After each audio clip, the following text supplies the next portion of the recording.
Bueno, como siempre decimos, bienvenidos a bordo.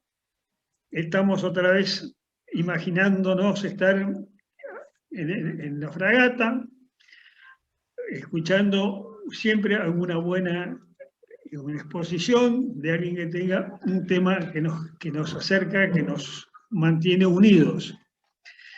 Hemos tenido navegaciones épicas. Hoy va a ser una épica que terminó mal. Tenemos temas históricos, hemos tenido distintas alternativas.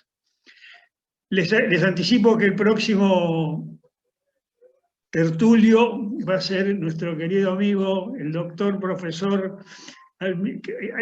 comodoro, jefe de Estado Mayor de la Armada, Miguel de Marco, que nos expondrá con el tema de que está hoy muy de moda, que por las fechas de Mitre, así que nos pondrá al tanto de la biografía de este digamos, gran argentino.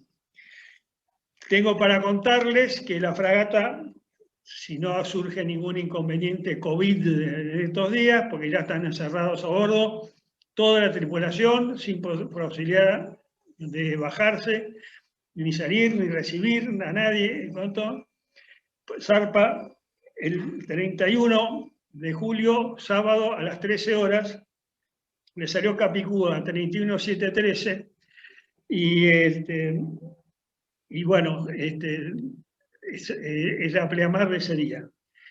A los socios, amigos, y a los excomandantes y a los exsegundos que forman parte de la asociación, se los invita a que tenemos una reunión, pero eso por privado lo arreglamos por línea privada, que les pedimos que a la brevedad que indican si quieren venir al Yacht Club a Dársena Norte ese sábado, para acompañarnos y despedir a la fragata todos juntos. Entonces se quedan por privado. ¿Qué más? Había intenciones de la gente a bordo de conectarse, no sé si se conectaron. No los veo. Bueno, a los nautas, desde ya, que si quieren venir con barco y acompañar la zarpada, también están convocados y serán bienvenidos si así lo hacen. Bueno, y ahora me toca el momento de presentar a nuestro contertulio, que ya lo tuvimos el año pasado. Estamos el capitán navegado Guillermo Oyarzábal, que es doctor en historia, ha escrito muchos libros, sabe mucho de marina, de historia de marina, tiene los marinos de la generación del 80, de Guillermo Brown, y otro tema que tiene editado es el naufragio de la torpedera Rosales, con los cuales nos ilustrará y nos alimentará en este momento. Es miembro de la Academia Nacional de Historia y otras instituciones del mismo carácter. Entonces, mi estimado contertulio, el micrófono es suyo. Bueno, gracias, Juan. Bueno, voy a compartir pantalla y empiezo la...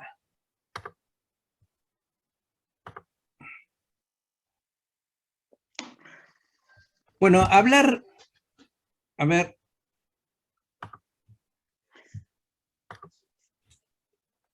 Aunque en realidad todo el mundo ha escuchado alguna vez hablar de la Rosales, la verdad es que no existe o no ha existido, yo creo que hasta ahora, precisamente, una obra que realmente profundice sobre el libro, sobre la epopeya de la Rosales, sobre el drama que tuvo la Rosales en su tiempo. Yo he hecho, para empezar el análisis, voy a empezar por una relación de lo que se ha escrito sobre la Rosales a lo largo del tiempo, mucho o poco. La primera obra que sale sobre la Rosales sale al año siguiente del naufragio, 1893. Es el libro Naufragios célebres en el Cabo Polonio, Banco Inglés y Océano Atlántico.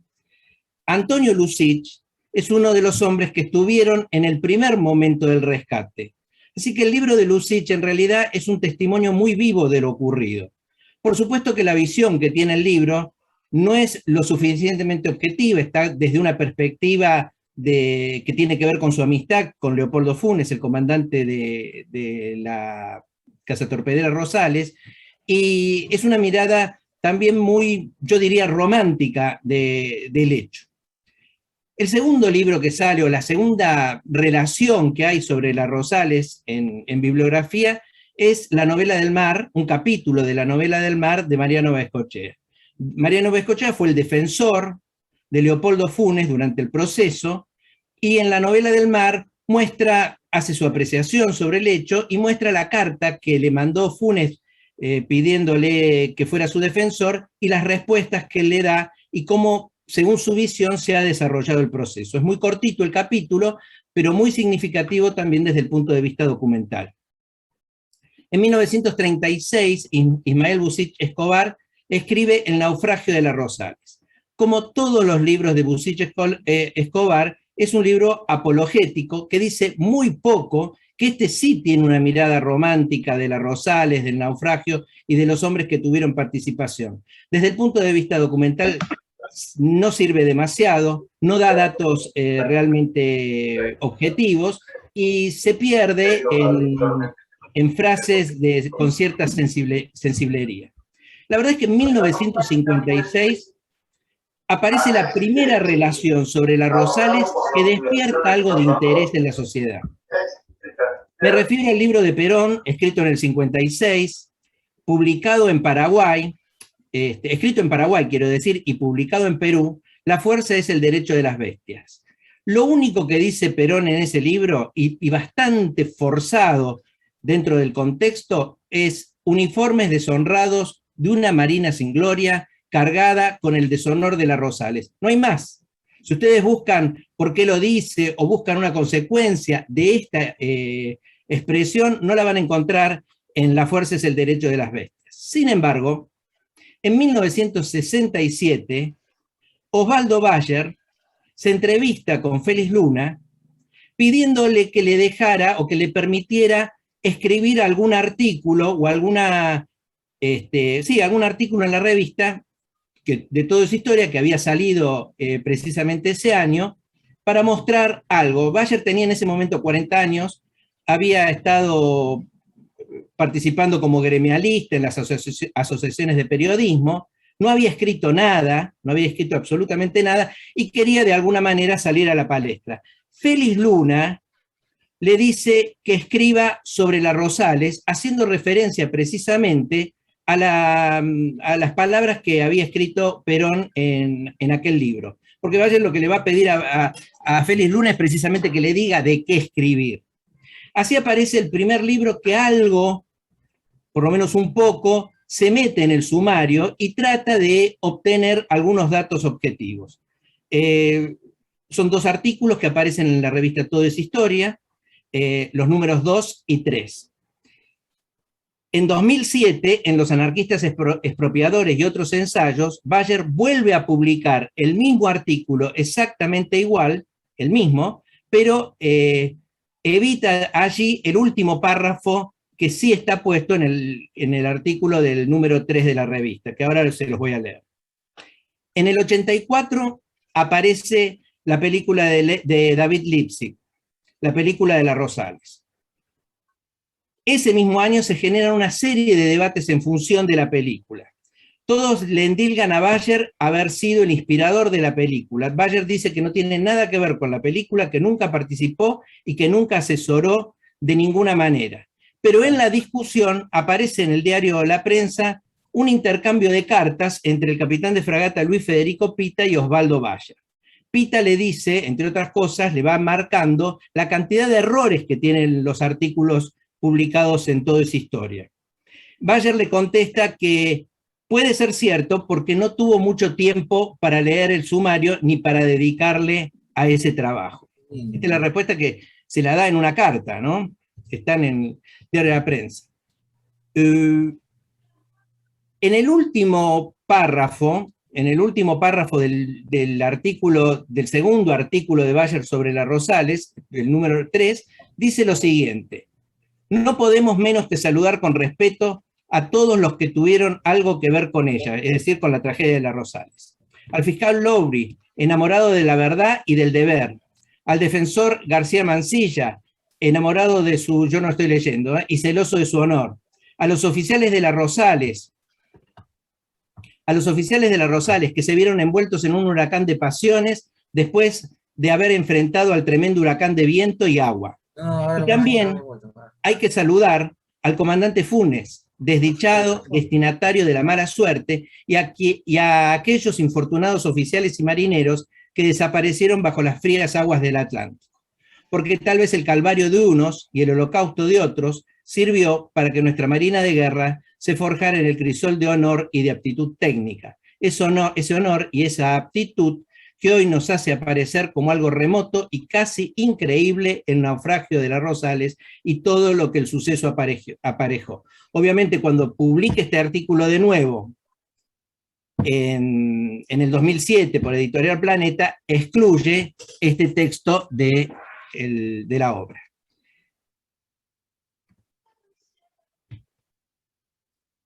Sigo. Esperen que se nos fue todo.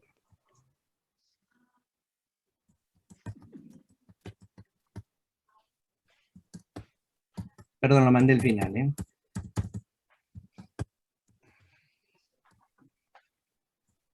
Muy bien.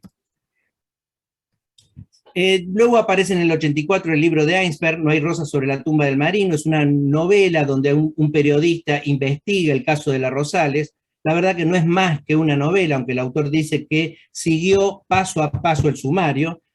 Hay poco en la novela para rescatar efectivamente el sumario.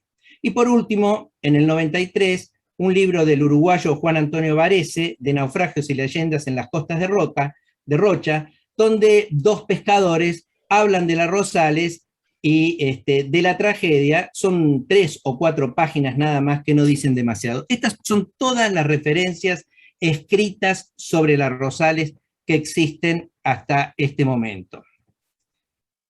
Lo que ahora vamos a empezar a hablar, después de esta introducción, es efectivamente de lo que pasó.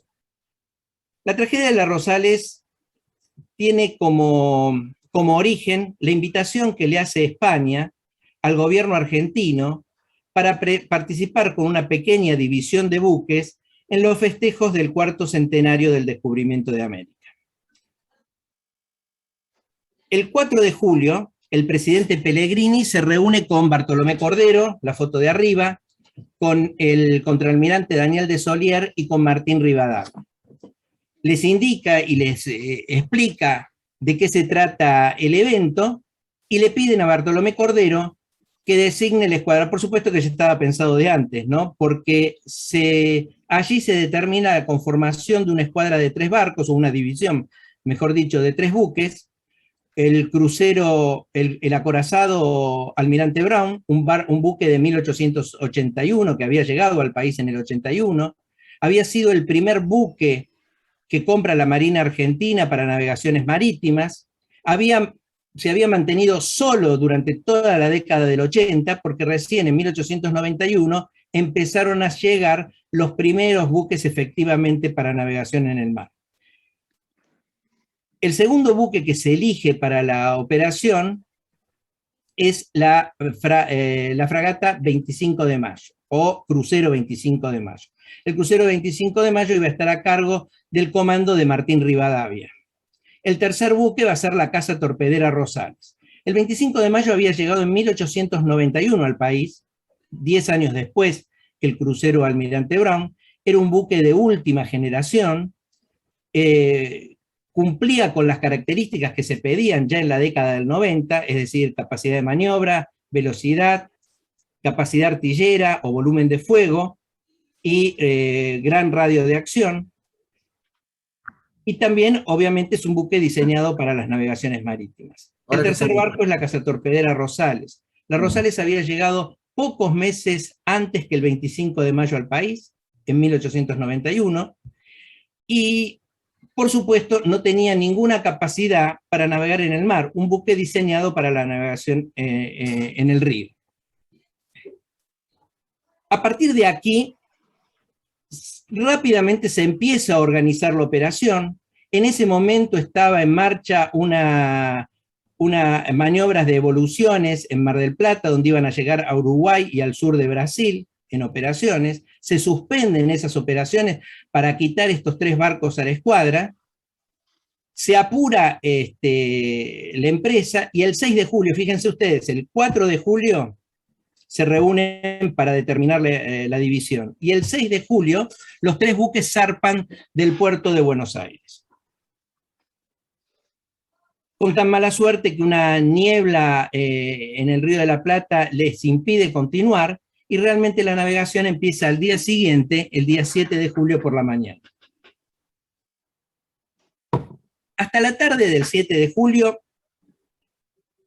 la navegación es normal, pero sobre la tarde del 7 de julio se empieza a producir un fuertísimo temporal que abarca todo el Río de la Plata y sus inmediaciones. Hablan los diarios del momento que es un pampero con fuerza de huracán. Ese es lo que los diarios, sobre todo los de Montevideo, explican sobre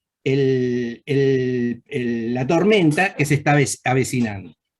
Ellos siguen navegando como estaba establecido en la orden de operaciones. La orden de operaciones decía que tenían que ir en línea de fila a 400 metros, hablaban en metros, 400 metros un buque de otro. Y por la noche aumentar la distancia a 500 metros y la 25 de mayo se tenía que correr unos 15 grados hacia estribor para quedar separados ante cualquier eventualidad.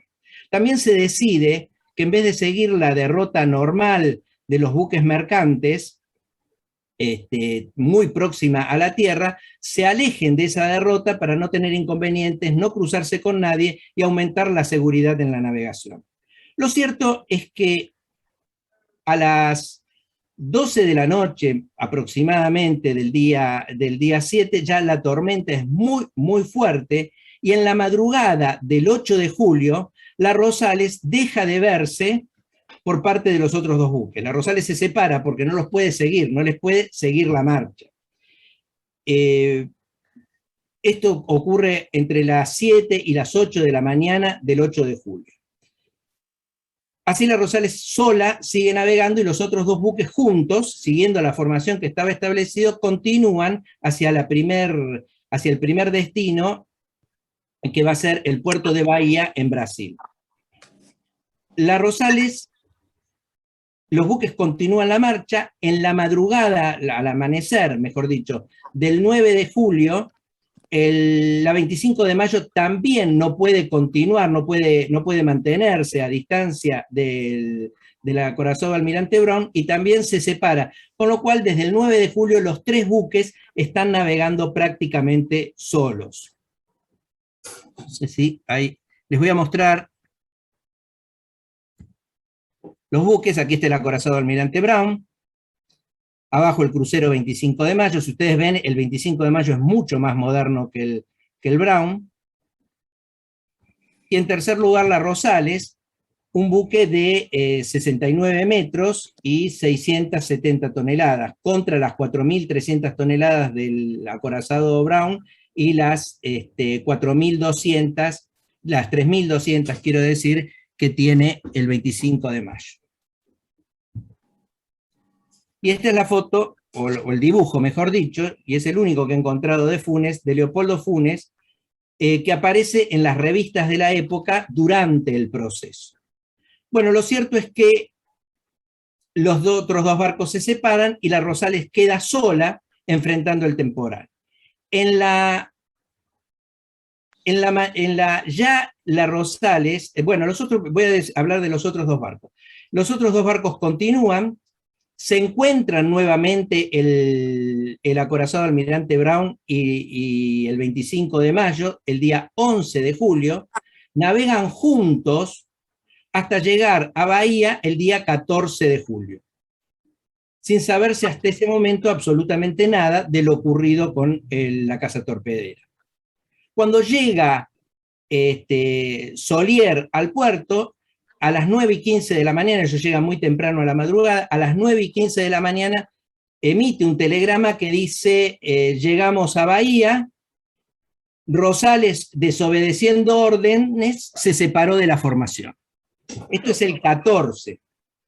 Esto es el 14 a las 9 de la mañana. A las 11 de la mañana, un poco antes, Solier se entera del naufragio, y ahora vamos a volver a la Rosales, y manda otro telegrama donde dice, error de tipeo, donde dice desobedeciendo órdenes, debe decir por razones de fuerza mayor. Esto es lo que pasa, y lo menciono porque lo que se ve es la ignorancia de lo que pasaba por parte de los otros dos buques, que habían seguido navegando y llegaron a Bahía, y quizás ni siquiera comprendían que la tormenta había sido tan fuerte que había detenido a los Rosales, un buque que no estaba en capacidad para navegaciones de esa naturaleza. Ya había tenido problemas la Rosales cuando vino desde Inglaterra, también conducida por Leopoldo Funes, y había tenido que soportar un gran temporal que puso también en juego la supervivencia de la nave. Llegó muy desvencijada a Buenos Aires, pero sin problemas mayores, y ahora los vuelve a tener. Volvamos al día 9 de julio. Dijimos que el 9 de julio a la mañana ya se habían perdido ya los otros dos buques, para que ustedes vean lo que había sido el temporal. En realidad el temporal se pone muy, muy fuerte durante la noche del 8 al 9 de julio. Entre la noche del 8 al 9 de julio, precisamente el agua empieza a entrar en las Rosales. Esa tarde habían sentido, cuando empezó la tormenta, una gran remesón, un gran golpe en la base del buque, y a partir de allí empieza a entrar agua en el barco. Aquí hay dos versiones. Casi diría yo que la mitad de los supervivientes dicen que las entradas de agua se produjeron por las carboneras, por las claraboyas, los tambuchos, y que esa es la entrada de agua. La otra mitad de la tripulación dice que es un rumbo que se ha producido en el casco. El segundo comandante, Jorge Victorica, dice que es un rumbo producido en el casco. El comandante Leopoldo Funes siempre dice que no hubo ningún rumbo en el casco y que el buque había salido en perfectas condiciones de navegación, y jamás va a aceptar la posibilidad de que las entradas de agua fueran por un rumbo en el casco. Lo cierto es que desde ese momento, es decir, la noche del 8 al 9 de julio, hacia adelante, todos están dedicados a achicar el agua del buque. A eso del mediodía del 9 de julio ya las bombas de achique no sirven más, y todo el mundo empieza a achicar solamente con baldes. A las 5 de la tarde, entre las 4 y las 5 de la tarde, pues nadie sabe bien la hora, entre las 4 y las 5 de la tarde, el comandante llama al Consejo de Oficiales. Las ordenanzas navales dicen que el Consejo de Oficiales tiene que ser llamado para cualquier decisión en situaciones de esta naturaleza. No porque el comandante tenga que seguir los dictámenes del Consejo de Oficiales, sino porque tiene que recibir forzosamente el asesoramiento de sus oficiales antes de tomar una decisión de esta naturaleza. Todos en el Consejo de Oficiales, menos Jorge Victorica, dicen que tienen que abandonar el buque. Y a partir de esa hora, entonces, las operaciones o las maniobras empiezan a hacerse en función del abandono del buque en el primer momento posible. Ya para las 6, 7 de la tarde del día 9 de julio, la tormenta había amainado bastante, pero la entrada de agua seguía y persistía sin detenerse, y todos estaban seguros de que el buque se iba a hundir irremediablemente. ¿Cuál es el problema que tiene el comandante en este momento? En la época los buques, por nuevos que fueran, no tenían botes suficientes para salvar a toda la gente.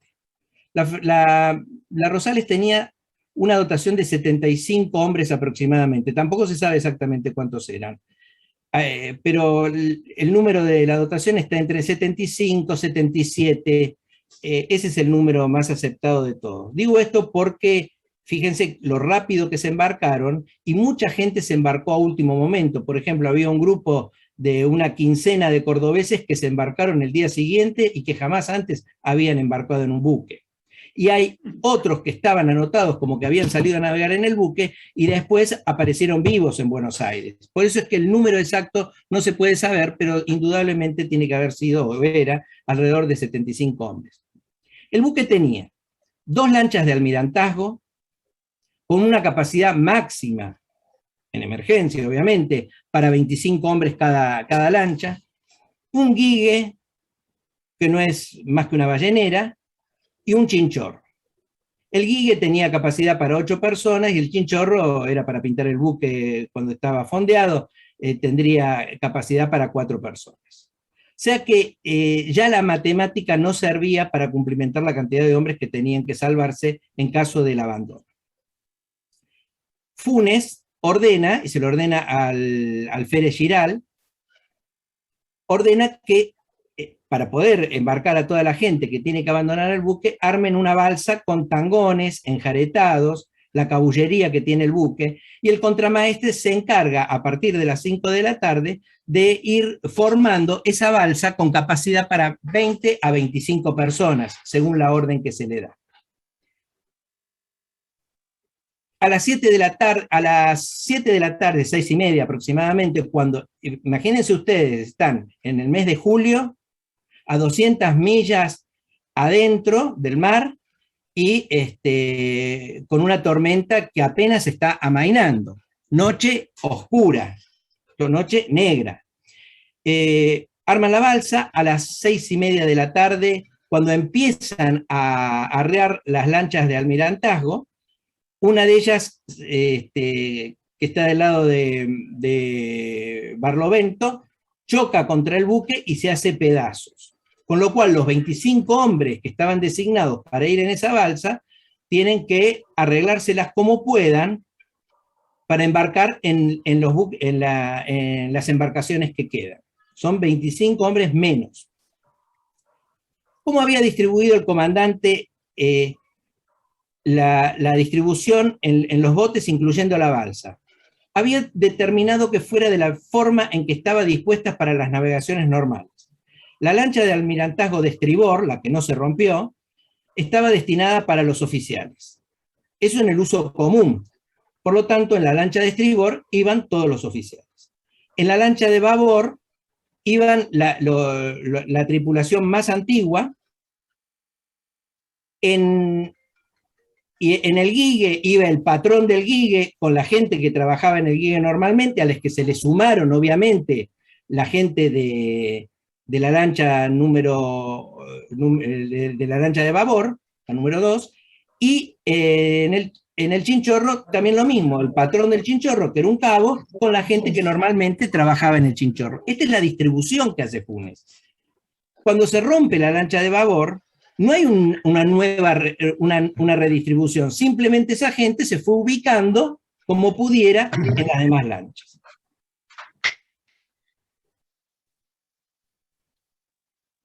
Llega a las 7 de la tarde, se reúne a toda la tripulación, se les ordena embarcarse en las lanchas como estaba dispuesto, según lo que habían ya arreglado a partir del momento en que esto se había dado. Se arrían todas las lanchas al mar, están unidas mediante cabos, desembarca toda la gente y el comandante recorre durante 2 veces junto con el segundo comandante todo el buque para que no quede nadie a bordo. Yo lo que estoy diciendo es lo que dice el parte del comandante, pero además lo que dicen todos los testimonios a lo largo del proceso, que duró casi 2 años. Cuando los barcos, las lanchas se van a largar, todas tienen un bidón de caña, llevan agua, llevan cohetes para llamar en el mar, y están preparados para cualquier eventualidad dentro de las posibilidades. Enseguida se dan cuenta que no pueden mantenerse unidas, así que enseguida que salen se separan. Luego se ven los fuegos de una de los botes en el aire. Todos piensan que fueron los hombres de la balsa que se hundían y que seguramente lanzaron los cohetes para hacerse ver por última vez. Y del guigue, del chinchorro y de la balsa nunca más se sabe nada.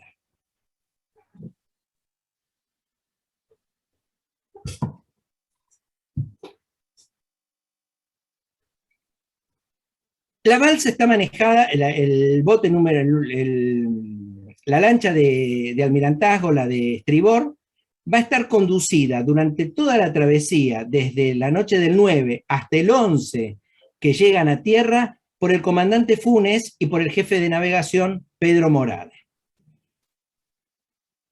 El día 11, quiero decir, ellos ven a la mañana del 11, ven el faro de Cabo Polonio, ponen rumbo hacia el faro Polonio, y a las 5, entre las 5 y las 6 de la tarde, llegan al faro. Con tal mala suerte, no al faro, sino a la costa próxima al faro. Con tal mala suerte que caen en una playa rocosa, el bote embica la playa, se destroza, y 5 de los 26 hombres que iban a bordo mueren en esa oportunidad. Acá yo les puse, como mención, está en el parte del comandante, una de las cosas que dice el comandante sobre la tormenta cuando explica eso en Buenos Aires.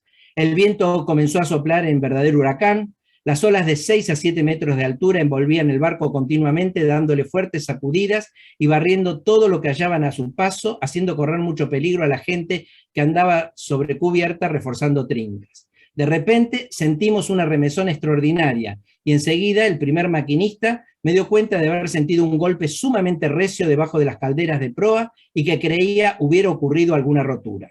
Los golpes de mar pasaban de banda a banda y destrozaban todo lo que hallaban en cubierta. Soliviantaban las tapas de carboneras y guardacalores, arrojándolas fuera de su sitio, y se abrían así camino para inundar al buque. Todos, sin excepción, clavaban con lonas, encerados, colchones y cois cuanta abertura se notaba que pudiera dar paso al agua, y en estas faenas las olas arrastraban a la gente, hiriéndose mucha de ella al chocar contra los tubos de torpedos, tambuchos y demás construcciones de cubierta. Cuando llegan a la playa del Diablo, porque en realidad ellos lo que llegan es llegan a proximidades de la Punta del Diablo, en una playa que algunos después llamaron Playa del Diablo. Cuando llegan, habían llegado el comandante, el segundo comandante, el jefe de navegación, 7 oficiales, el comisario contador, estos son los que están embarcados en la lancha, el comisario contador, el farmacéutico, 4 maquinistas, el condestable y 9 hombres de marinería, total 26. Allí 3 mueren y 2 desaparecen. El marinero Carlos González Casas golpea con el borde de la lancha, es decir, contra la regala, y se destroza la frente, quedando muerto en el lugar. El alférez Miguel Girard y el maquinista Luis Silvani jamás fueron encontrados. El guardiamarina de máquinas Galler fue hallado al día siguiente con la cara comida por los animales. Y el foguista David Heggie fue encontrado el 15 de julio, muchos días después, por un vecino de la zona entre los médanos y a unas 20 cuadras de la costa. ¿Cómo llegan ellos? Realmente destrozados. Los que están en peor condición son precisamente el comandante y Morade, porque son los que habían llevado la derrota durante el día de navegación hasta llegar a la costa. Los que están mejor son Irízar y un foguista, el foguista Pascual Battaglia, que enseguida se dirigen al faro para pedir ayuda. La situación de estos hombres es curiosa. El foguista Battaglia no estaba destinado para ir a esta lancha. Pertenecía a la lancha de babor. Cuando ocurre el incidente, lo primero que hace es tirarse a la lancha de estribor y se esconde en el fondo de la lancha. Cuando arriban la lancha y el condestable lo ve, le dice que se tiene que desembarcar y ir a otro lugar, y el comandante lo para y le dice, no, déjelo aquí, y queda en ese lugar, queda en esa lancha. Este es el caso de Battaglia. Battaglia no había participado, como ustedes ven, en ninguna de las acciones para achicar el buque, porque se había escondido en la lancha y se había quedado en la lancha desde muy temprano. Primero estaba escondida en la que se rompió y después se escondió en la lancha de los oficiales. El caso de Irízar también es paradigmático, él lo cuenta precisamente. Dice Irízar que él salvó su vida porque el maquinista Barbará lo fue a buscar al camarote y lo sacó a la fuerza del camarote en el momento del desembarco. Porque él ya había decidido que iba a morir y había permanecido encerrado en su camarote durante todo ese tiempo en que se realizaron las maniobras para soportar el buque. Esto explica que sean los dos que están en condiciones físicas para levantarse y dirigirse hasta el faro para buscar ayuda. Irizar y Battaglia. Aquí lo que ustedes ven en esta foto es el entierro de los 3 hombres muertos en la Punta del Diablo, o en la Playa del Diablo, a unos 40 kilómetros del faro de Cabo Polonio. Esta es una foto, la única que pude encontrar, y también es de la época, y aparece en los diarios y revistas de la época, del alférez de fragata Miguel Girard, desaparecido. Y esta es del maquinista Silvani, que es el otro desaparecido en la Costa del Diablo. Muy bien.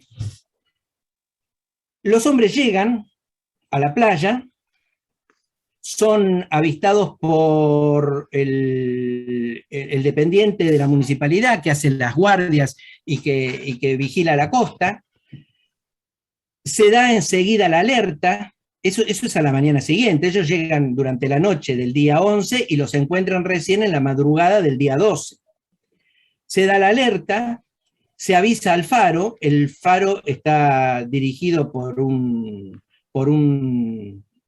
paisano, Pedro Grupillo, que también va a ayudarlos. Se arman las carpas de la municipalidad para albergar a los náufragos, y a los oficiales, a 2 de ellos, es decir, a Funes, a Victorica y a Morade, se los llevan para alojarlos en el faro. Aquí es muy interesante, hay muchísimas circunstancias interesantes, porque Domínguez y Grupillo inician una pelea entre ellos porque ambos querían alojar al comandante del buque. Finalmente gana la posición de Grupillo porque tiene mejores condiciones de habitabilidad que las que podía ofrecer Domínguez.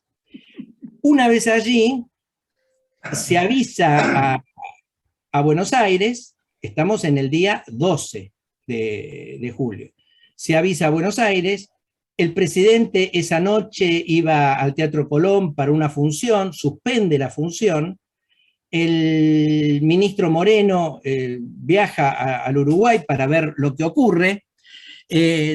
Antonio Lucich es el que más dentro del Uruguay empieza a apoyar al gobierno argentino para... Digo, en nuestro país ahora no lo suspenderían en caso de guerra. ¿Cómo? Para albergar a los náufragos, llega hasta la zona donde están, se entrevista con Funes, y los embarcan en un vapor, el Saturno, para llevarlos a Montevideo. A Montevideo llegan el día 14 recién. El día 14 llegan a Montevideo. En Montevideo son recibidos por periodistas. Ellos se niegan, y esto es una cosa que se da en casi todos los naufragios, se niegan a cambiarse la ropa. Ellos quieren llegar a tierra con la misma ropa raída del naufragio. No se quieren cambiar ni siquiera los zapatos, que casi no los tienen. Llegan a Montevideo y Funes es interrogado por los periodistas en Montevideo, los periodistas de Montevideo y los periodistas de Buenos Aires, obviamente, y cuenta todo, absolutamente todo lo que él entiende y lo que es su experiencia del naufragio. Tanto es así que si uno mira lo que está escrito en los diarios de la época y lo que está escrito en la primera página del sumario, donde está su declaración, prácticamente dicen lo mismo. Bueno, al día siguiente son llevados en otro vapor al puerto de Buenos Aires, y en Buenos Aires los náufragos son recibidos como verdaderos héroes. Está Roque Sáenz Peña, Miguel Cané, que es el intendente de Buenos Aires, está Eduardo O'Connor, una serie de oficiales navales de las más altas jerarquías, y mucha gente de la política y del empresariado que vienen a recibir a los náufragos. Cuando los periodistas se acercan a Funes para empezar a pedirle reportajes, enseguida llega un hombre de la comandancia y le dice que los náufragos están incomunicados y que van a ser llevados como prisioneros y que no pueden decir más nada. Lo que pasa es que ya se había dicho todo en el Uruguay. La mayoría de la tripulación va al piquete de marina, un lugar que queda atrás de la Casa Rosada, y Funes y el resto de los oficiales van a ser hechos prisioneros en la comandancia de marina. El día 15, esto es el día 15, cuando llegan a Buenos Aires. Ese mismo día, a la tarde, se reúne Carlos Pellegrini con el comandante o el jefe de Estado Mayor de la Armada, que es Bartolomé Cordero, y con Antonio Pérez, el capitán de navío Antonio Pérez. Y deciden, o lo imponen a Antonio Pérez como fiscal de la causa o del proceso que se va a seguir por el hundimiento de la Rosales. Yo ahora les voy a mostrar cuál es el primer problema con que se encuentra cualquier juez y cualquier fiscal que tenga que intervenir en un proceso de esta naturaleza y en ese momento.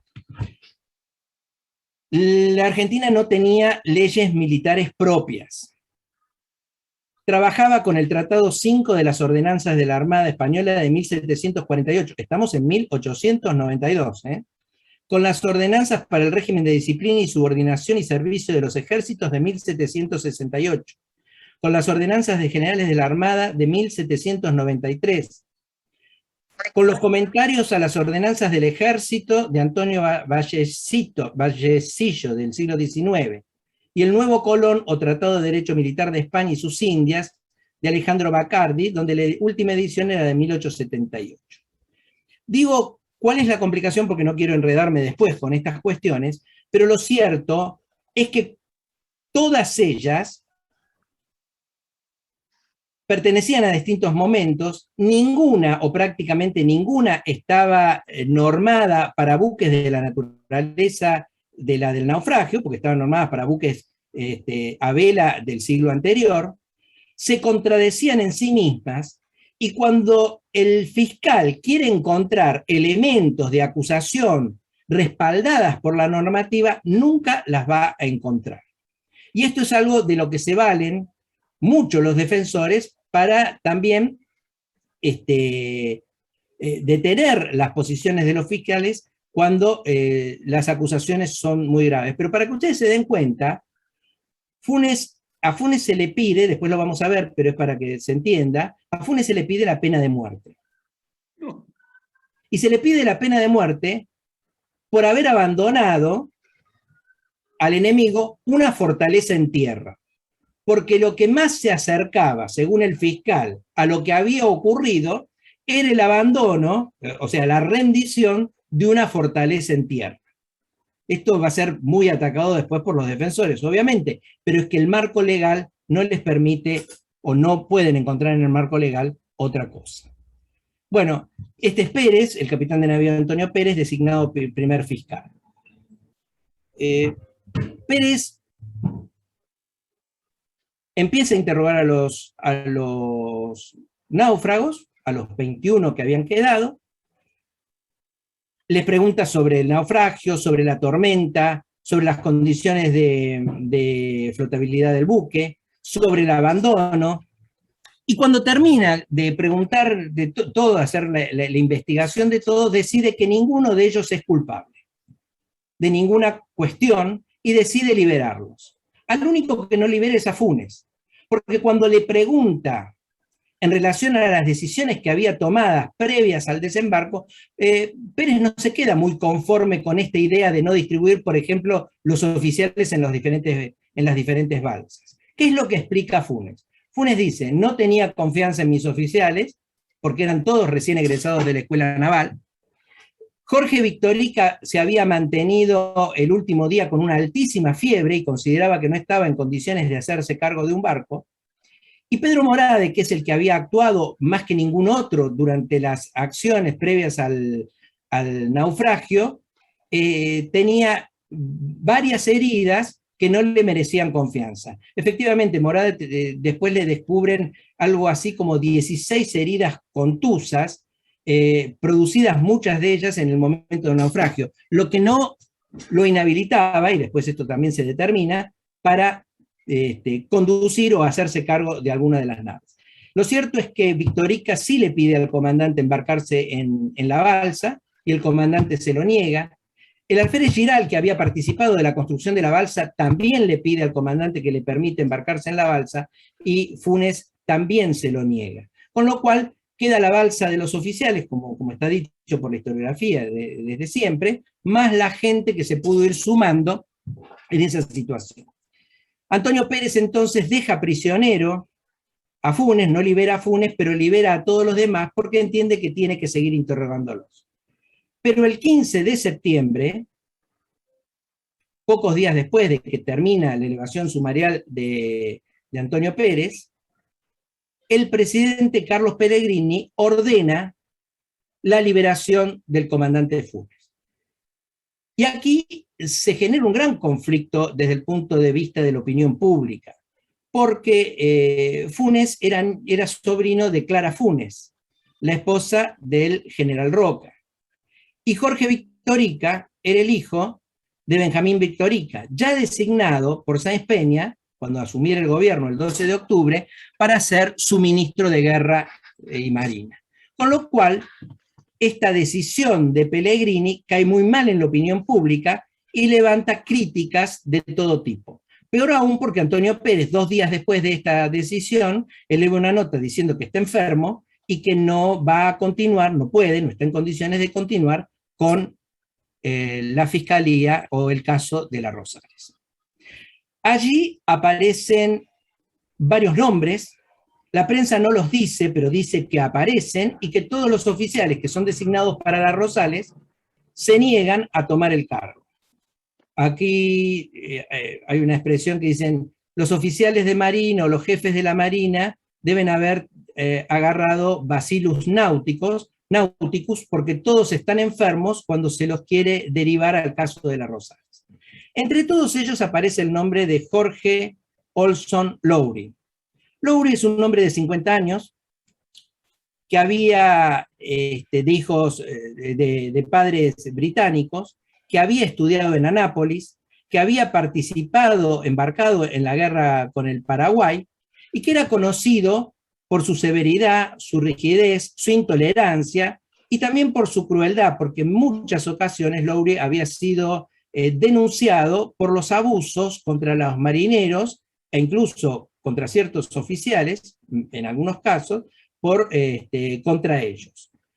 Uno de estos casos es el del guardiamarina Borsone, que lo encierra en uno de los pañoles, y Borsone está ahí hasta quedar totalmente enajenado, mentalmente enajenado. Por supuesto que los médicos dicen que esta enfermedad era previa al encierro y Lowry logra ser liberado de esto. Bartolomé Cordero decide o elige a Lowry para que sea el fiscal de la causa. Y podemos pensar que lo elige porque justamente nadie podía dudar de la severidad y de lo estricto que era Lowry, y nadie podía pensar que Lowry iba a hacer algo inadecuado o iba a facilitar o favorecer la situación de los náufragos. Y de esta manera podían calmar todos los rumores y todas las cuestiones que se hablaban respecto de las Rosales. Este es el sumario, esta es la tapa del sumario de las Rosales, que por supuesto esta es la tapa al final del sumario, y esta es la única foto que conseguí, y está en toda esa historia, del capitán de navío Jorge Lowry. La primera medida que toma Lowry cuando toma el sumario, el día 21 de septiembre, recibe las 200 fojas que había hecho Antonio Pérez, la primera medida que toma es ordenar la aprehensión de los 21 sobrevivientes. Estaban todos libres, los oficiales estaban ya distribuidos en la escuadra, las tripulaciones, algunos ya se habían ido de baja de la Armada, o sea que no era tan fácil encontrarlo a pesar de que habían pasado apenas 20 días. Así que se libran los pedidos de captura para los hombres que no se sabe dónde están y para que sean aprehendidos lo antes posible. Aquí empiezan los rumores en los diarios, que dicen de todo. Hablan, por ejemplo, de cosas anecdóticas, como por ejemplo, el golpe en el casco debe haberse dado por una piedra, la roca del Laurel, que en 1838 aparecían en las cartas holandesas. Nunca más apareció después de 1838, pero volvieron a poner sobre la mesa la posibilidad de que ese golpe del que se hablaba se debiera precisamente a la piedra de Laurel que en las cartas holandesas estaban sobre el lugar. Pero lo otro que decían es que el buque no había salido en condiciones de navegar.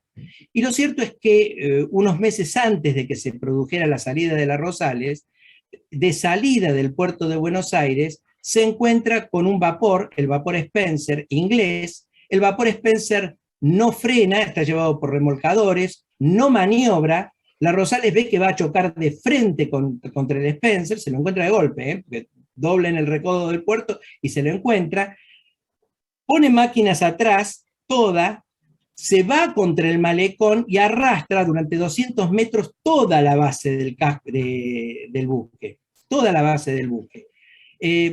No entra a dique, se lo repara como se puede y se tiene la seguridad de que está bien reparado. Ninguno de los ingenieros del astillero o del taller dice jamás que pudo haber habido una posibilidad de que lo que se ha roto es una de las planchas de la base del buque. De todas maneras, los diarios empiezan a hablar de ese tema como que el buque no salió en condiciones óptimas para una navegación de esta naturaleza. Otros rumores dicen que el barco trae yetatura. Ustedes se acuerdan del yetatore de Florencio Sánchez.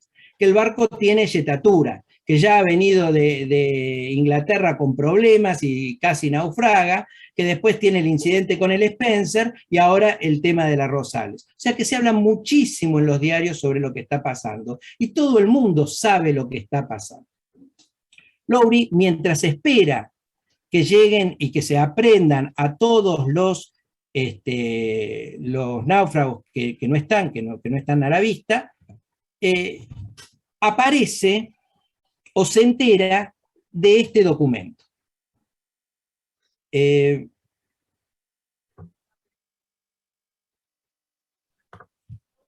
Prefectura de La Plata, marinero Antonio Batalla, 19 años.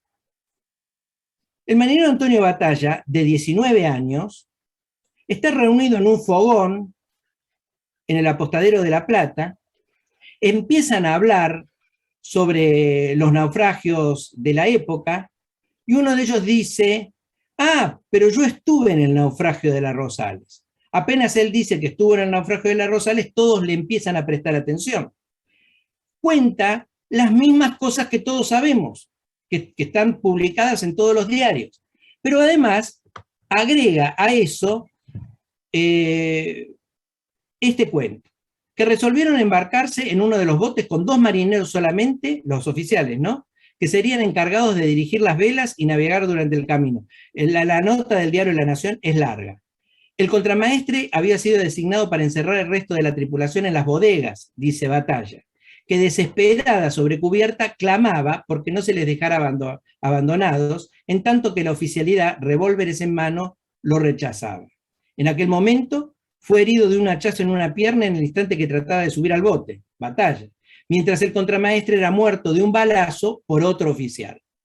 En el bote llevaban un barril de caña, llegando al faro, algunos de ellos en estado de ebriedad. Marco esto porque son las cosas que no están en los documentos, en los testimonios oficiales, y son las cosas que aparecen en el diario La Nación, en boca de un marinero, Antonio Batalla, y rescatado por uno de los periodistas del diario La Nación. A partir de allí, todo cambia en el proceso, porque Lowry termina convencido de que lo que dice el marinero Antonio Batalla es cierto. Para colmo, y van a ver con todas las preguntas, a partir de allí van a referirse a esto. Esta sola carta es el núcleo de la película de Lipsic. Ustedes miran la película de Lipsic, es esto, todo está extraído de este artículo del diario La Nación. Para colmo, cuando se le pide el el procesamiento, no, es decir, la captura al Antonio Batalla, el que había dado estas referencias, el jefe de Estado Mayor en ese momento, que es Rafael Blanco, que quiero decir que un mes y medio antes había muerto Bartolomé Cordero, estamos en septiembre recién, Rafael Blanco confunde a este Antonio Batalla con Antonio Bataglia, o sea que en la ficha para la captura dice Antonio Bataglia. Cuando el prefecto de La Plata informa que van a buscar a este Antonio Batalla, en el parte pone que han ido a buscar a Francisco Bataglia. Ya no es Antonio, ni es Batalla, sino que es Francisco Bataglia, y hay otro que es el Antonio Bataglia. Y dice que es un hombre de 27 años, no de 19, y de unos 58 de estatura, que cuando lo van a prender se entera de que la noche anterior había huido con las pertenencias de sus compañeros del sollado donde estaba alojado. La verdad es que este Antonio Batalla, o este Francisco Bataglia, o este Antonio Bataglia, como dice Rafael Blanco, nunca aparece. Pero enseguida se hace la analogía de este hombre con un hombre de 33 años, que es el foguista Pascual Bataglia, el que tenía que estar embarcado en una lancha y que se había cambiado de lancha. Y todos dicen que si bien Antonio Batalla no es el verdadero, lo que ha hecho es repetir los dichos que Pascual Bataglia habría dicho en algún momento. Con lo cual se entiende que, y esto lo entiende claramente el fiscal Lowry, que el que guarda el secreto de la verdad es Pascual Bataglia. Fíjense que ni siquiera se llama ni Antonio ni Francisco, se llama Pascual. Es Pascual Bataglia, un hombre de 1,68 m de altura y de 30 y pico de años de edad, que no sabe hablar el español, que solo habla en italiano.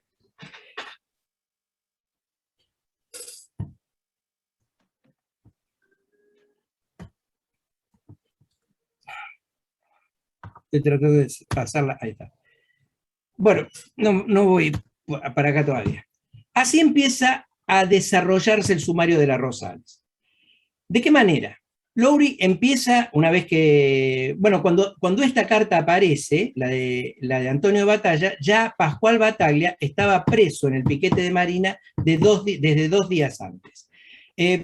Bataglia es interrogado, Bataglia dice que él no sabe bien si la balsa se hizo o no se hizo, porque no sabe lo que es una balsa, pero que vio gente trabajando en la cubierta en algo que por lo que le explican debe ser una balsa.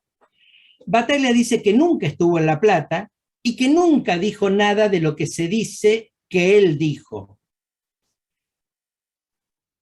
Y sobre estas cuestiones va a desarrollarse todo el proceso hacia adelante. Es decir, Lowry va a preguntar siempre las mismas cosas. Va a preguntarles a todos y les va a preguntar una vez y otra vez si la balsa se construyó. Todos dicen que la balsa se construyó. Algunos dicen que es rectangular. Otros dicen que es redonda. Otros dicen que es un polígono. Algunos dicen que está entre 3,5 metros y 5 metros. Otro que es entre 3,70 y 4,90. Lo que ocurre es que nadie tiene exactamente las medidas de la balsa, ni nadie sabe exactamente lo que es la balsa. Ahora, todos dicen que la balsa se construyó. Con respecto a la gente borracha, lo que se dice es que es cierto, los testimonios dicen que hubo mucha gente mareada, pero mareada por el mar, no mareada por el ron. Lowry insiste en que sí, efectivamente, el comandante emborrachó a la gente para dejarla a bordo abandonada.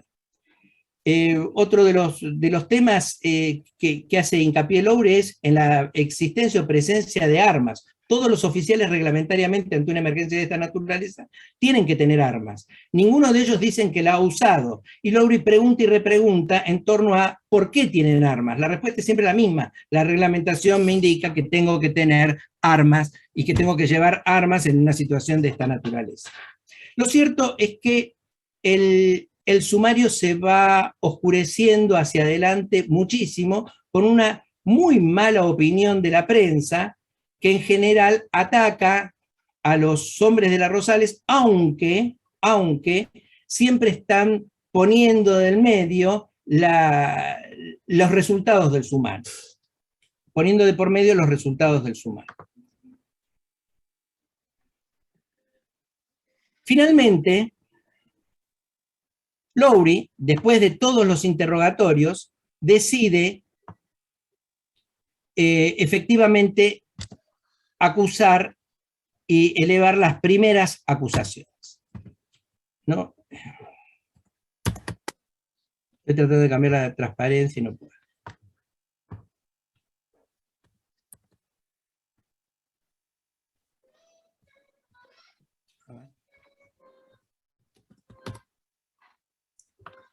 Esto debe ser mi computadora, ahí está. Y se imputa a Leopoldo Funes por la pérdida en alta mar del buque, su abandono cuando estaba todavía en condiciones de flotabilidad, por el desamparo voluntario y premeditado de su tripulación. Fíjense ustedes las imputaciones. Porque para Leopoldo Funes ha quedado gente a bordo, y el abandono ha sido voluntario y premeditado, y a fuerza de las armas. A Jorge Victorica lo acusa de no evitar que su superior inmediato cometiera los delitos que se le imputaban, haciéndose por tal falta solidario a las responsabilidades. Y al resto de los oficiales y la tripulación se les atribuye la responsabilidad criminal de encubrimiento y falso testimonio. Todo esto que se dice no aparece en el sumario. No aparece ninguna razón, porque claro, todo lo que sabemos son los testimonios de los náufragos. En el medio de todo esto están las discusiones sobre si el agua entraba por arriba, como dice Funes, o entraba por abajo, como dicen la mayoría de los oficiales y los maquinistas, etcétera, etcétera. Lo cierto es que para Lowry, todos los oficiales se han confabulado, y él lo dice claramente así, se han confabulado, es una confabulación criminal, y se han puesto de acuerdo para salir adelante en este proceso. Bueno, este es el Mosquito, 11 de junio del 93, dice, podrá limpiarse la noble bandera. El Mosquito tiene infinidad de caricaturas relacionadas con el suceso en aquella época. Llega el momento de nombrar los defensores. Después de estas acusaciones, se le autoriza a cada uno de los imputados a nombrar los defensores. El comandante Funes elige como defensor a Mariano Bescochea. Mariano Bescochea es un egresado de la Escuela Naval, hace 5 años que ha egresado de la Escuela Naval, tiene 24 años, y tiene un gran prestigio dentro de la Marina y a partir de su desempeño en la Escuela Naval. Les leo la carta que le manda Funes a Bescochea. Perdón. Mi querido y distinguido amigo, me permito pedirle quiera ser mi defensor. Recuerdo para ello no tan solo sus dotes de inteligencia y de carácter, sino también el justo y merecido concepto que goza entre todos sus compañeros de armas por sus muchas prendas personales. Sorprende mucho la elección de Bescochea, porque es un hombre muy joven y con muy poca experiencia en la Marina. Los demás imputados no eligen a hombres de tan poca experiencia. Agregaba, necesito decirle con legítima satisfacción que la oficialidad y la marinería han cumplido mis órdenes con serenidad, con valor y con disciplina no desmentido un instante. Luego dice, todo lo soportaré con paciencia, hasta la ingratitud de mis compatriotas que me condenan sin oírme. Muchas veces flaqueo y me entrego al abandono, perdiendo la fuerza del espíritu, pero me avergüenzo de esa debilidad moral y me sobrepongo con el ejemplo de almas templadas y espíritus fuertes, como los de su especie. Pienso que Dios le dio inteligencia al hombre para imponerse justamente a todas las miserias de la vida. La carta es mucho más larga, ¿eh? Respuesta de Bescochea.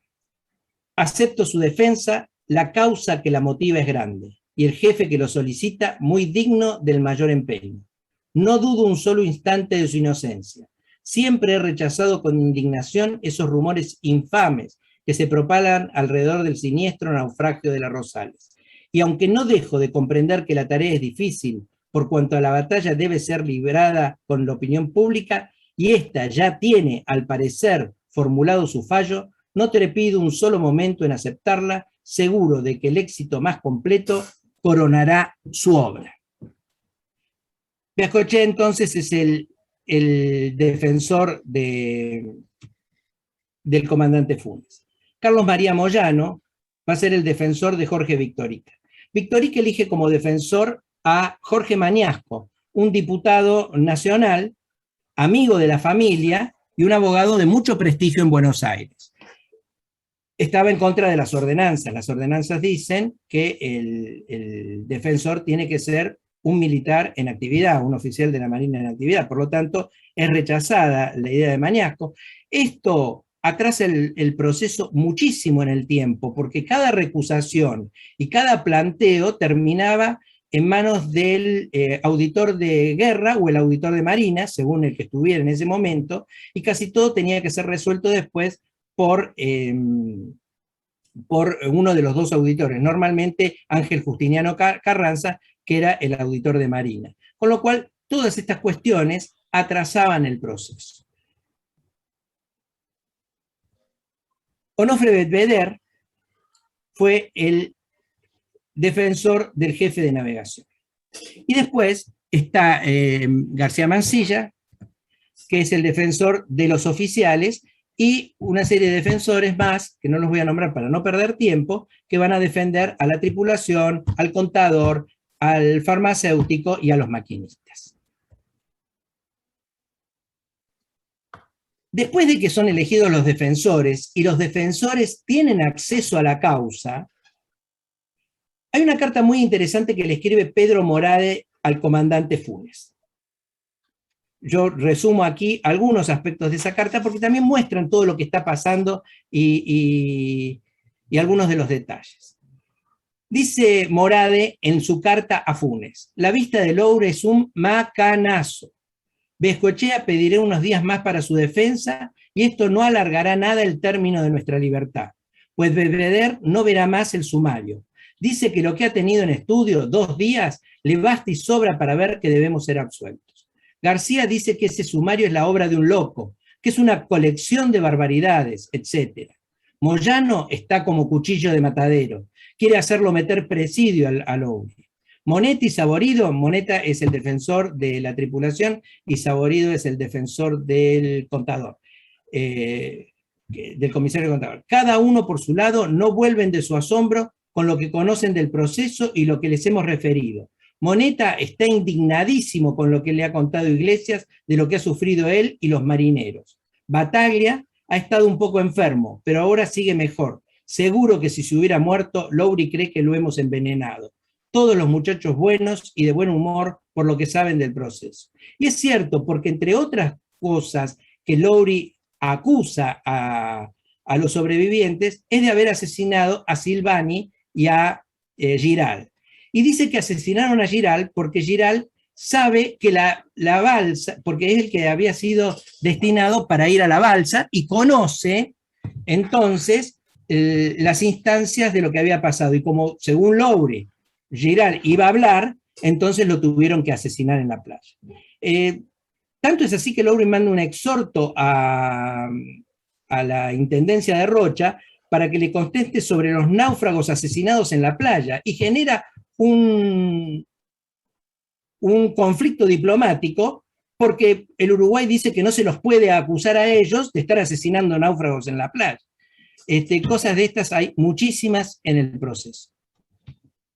Finalmente,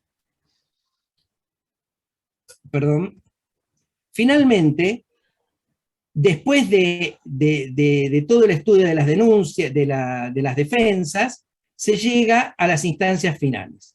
Acá les voy a referir la acusación final de Loure. Pena de muerte para el comandante, de acuerdo con las ordenanzas militares de 1774, contra el oficial que fuere convicto de haber desamparado con notoria malicia a tropa confiada a su cuidado. Para Jorge Victorica, como responsable en segundo término de lo acaecido, debiendo ser condenado a la pena de 10 años de prisión, con privación de empleo, por atribuir la pérdida del buque a un rumbo abierto en el casco, asegurar que la tripulación había embarcado en los botes y ratificar que la balsa había sido construida y utilizada por ellos. Esto es curioso porque Lowry dice que la balsa nunca se construyó, que nunca hubo una orden de que se construyera. También Lowry dice que el Consejo de Oficiales no se reunió jamás. Ahora, estas son todas cosas que las dice Lowry, pero que no están referidas al sumario porque nadie dice lo contrario. O sea, todos dicen lo contrario a lo que él afirma. Para Morade, la misma pena que Victorica, 10 años de prisión y privación de empleo, además de complicidad le atribuye haberse fingido enfermo para esquivar el cumplimiento de su deber, cuando no se embarcó en otra lancha porque estaba enfermo y el comandante le ordenó embarcarse en la lancha de los oficiales. El resto los considera encubridores de los delitos cometidos por los comandantes, pidiendo por lo tanto la condena de 6 años de prisión con privación de empleo. Esto es lo que pide Lowry. Para él, todos por acción u omisión eran partícipes de una trama urdida por Funes. Sus pareceres se apoyaban en la certeza de que nadie decía la verdad y que por lo tanto todas las declaraciones solo tendían a confirmar la existencia de la confabulación criminal. Quiero aclarar que en el medio del proceso la figura de Lowry es recusada infinidad de veces y el proceso se sigue atrasando por estas razones, porque hasta 2 meses tarda Carranza para demostrar que realmente, o para defender la posición y el mantenimiento de Lowry todavía a cargo de la situación. Vamos al Consejo de Guerra. El Consejo de Guerra va a estar integrado por el comodoro Augusto Lacerre como presidente, Clodomiro Urtubey, uno de los vocales, Enrique Howard, otro de los vocales, el capitán de fragata Barilari, y 3 vocales más que son 3 oficiales, Sinclair, que son 3 oficiales superiores. El 7º es Emilio Barilari. Cuando se designa a Emilio Barilari como miembro del tribunal, Lowry lo recusa. Lo recusa bajo el fundamento de que es demasiado moderno como para pertenecer a ese tribunal y ofrece o sugiere, tampoco había muchos oficiales para hacerlo, ¿no? Sugiere que sea un oficial del ejército del arma de ingenieros. Aquí interviene de Solier, interviene también Ángel Justiniano Carranza para demostrar que realmente podría bien ser el capitán de fragata Emilio Barilari. Y aquí también, y esto se puede apreciar profundizando sobre los procedimientos, que lo que le pasa a Lowry es que no quiere que el Consejo de Guerra esté formado por hombres de la nueva generación. Porque aquí está bien marcada la vieja y la nueva marina. Es decir, los que forman el Consejo de Guerra, los capitanes de navío, los comodoros, pertenecen a la vieja marina. Los que forman, los hombres de la Rosales son todos egresados de la Escuela Naval. Y Emilio Barilari es el único que está, por su edad y por su jerarquía, algo más cerca, no tanto, algo más cerca de este grupo de hombres. Finalmente se impone la decisión del comandante de Marina y Barilari queda a cargo del proceso.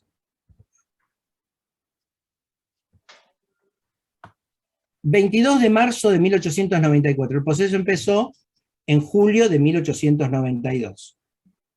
Lacerre es el único que vota por la culpabilidad de Funes, por el delito de haber causado la pérdida completa del buque, abandonando a los tripulantes y los medios posibles de salvación. No dice que hay dolo, dice que los abandonó sin los medios posibles de salvación. No dice que los abandonó, ni nadie piensa que los abandonó a bordo de la Rosales, sino que los abandonó en el mar, en la situación que se vivió. Es decir, no interpreta dolo ni negligencia. Y resuelve.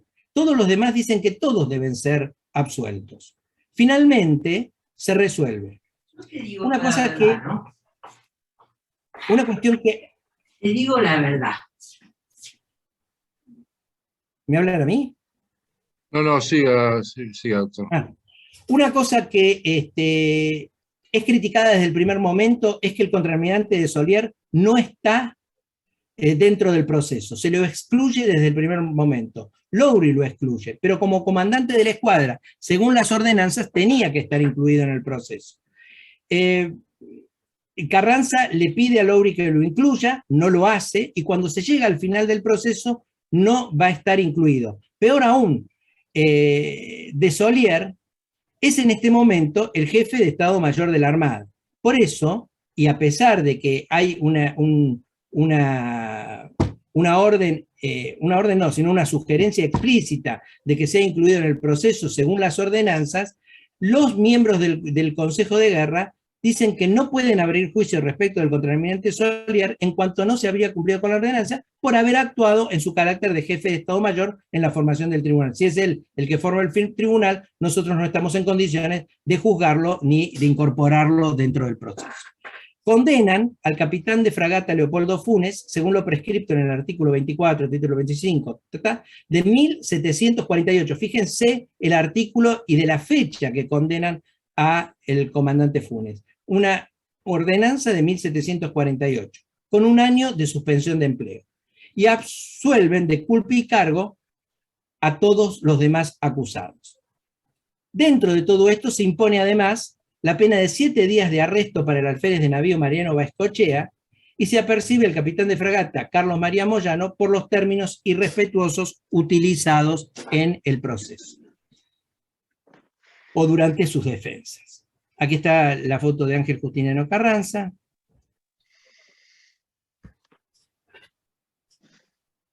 Cuando termina el proceso, todo es elevado a la vista de Ángel Justiniano Carranza para que lo analice. La vista de Carranza es un documento valiosísimo porque desmenuza el proceso en cada una de sus partes, con cada una de las cuestiones, las enfrenta, las explica, y finalmente Carranza le eleva al presidente Luis Peña sus opiniones sobre él. Carranza acentúa el desacuerdo en el proceder del capitán del navío Lowry por su marcada parcialidad al calificar hechos no probados, hacer citas falsas e interpretaciones gratuitas. Todo esto lo dice Carranza, truncar testimonios sin atemperarse a los méritos del procedimiento, ponderar hasta desfigurar las constancias con sofismas y doctrinas opuestas a la disciplina, exigir juramento a los inculpados con violación de un precepto constitucional y terminar su acusación desentendiéndose de sus deberes y menoscabando el prestigio de su cometido. El capitán de fragata Becker aparece como fiscal asociado. Cuando las complicaciones se hacen tan grandes y las recusaciones son tantas a lo largo del proceso, sobre todo las recusaciones de Funes y de Morade, que son las más fuertes, no tienen más remedio que buscar un fiscal asociado para que intervenga y pueda dar cuenta de lo que está ocurriendo. Por eso, al promediar el proceso, se lo elige como fiscal asociado al capitán de fragata Carlos Becker. Carlos Becker no es un ayudante de Lowry, es otro fiscal que tiene que opinar independientemente. Carlos Becker no se preocupa mucho por el sumario, se pone y se opone a todas las decisiones de Lowry, menos aquellas que tuvieran que ver con el comandante, pero sin plantear ningún argumento de fuerza que pueda respaldar sus decisiones. Por eso Carranza lo percibe por la lenidad de su conclusión, infringiendo las ordenanzas y prácticas legales. Finalmente dice Carranza, refiriéndose a los fiscales: en lo sucesivo, los fiscales reduzcan su parecer a los hechos, sean prudentes en la apreciación de estos, tengan el coraje de la responsabilidad y desempeñen su cometido con sujeción a la ordenanza y al cargo para el cual fueron llamados. Pongo el crucero Patria porque cuando se lanza el hundimiento de la Rosales, pocos días después empieza una suscripción popular para la compra de un buque que lo reemplazara. El Club del Progreso, el Centro Naval, el Círculo Militar, el diario La Prensa y La Nación son los que van a conducir la colecta para comprar el nuevo crucero Patria. Con ese dinero se compró, y un 25% que puso el gobierno, se compró el buque para reemplazar a la Rosales. A ver, quiero ver si había una... No, algo más que no les haya mostrado. Muy bien. Quiero apurar por si hay algunas preguntas, porque puede ser mucho más jugoso si hay algún intercambio de opinión. Consecuencias y derivaciones del caso de la Rosales. En diciembre de 1894 fueron sancionados por ambas cámaras los códigos militares del Ejército y de la Armada. Ya en 1893, o sea, al año siguiente de la Rosales, y en función de todo lo que estaba generando la Rosales, el presidente Sáenz Peña forma una comisión para hacer nuevos códigos militares y que sean realmente nacionales y no seguir con la legislación y la vieja legislación de España. Con un costo de 87.000 libras, y gracias a los fondos recaudados por la suscripción popular más un porcentaje provisto por el Estado, se construyó en Inglaterra un moderno crucero, el Patria, que llegó a Buenos Aires en diciembre del 94 y superaba por sus condiciones náuticas y artilleras a la malograda cazatorpedera que reemplazaba. La apelación de Bedveder, y ahora voy a hablar un poquito de las defensas, a las autoridades durante su alegato para que la Armada tuviera un buque escuela capaz de forjar verdaderos hombres de mar, no tardó en hacerse realidad. El 14 de febrero del 96 se firmó el contrato para la construcción de esa fragata.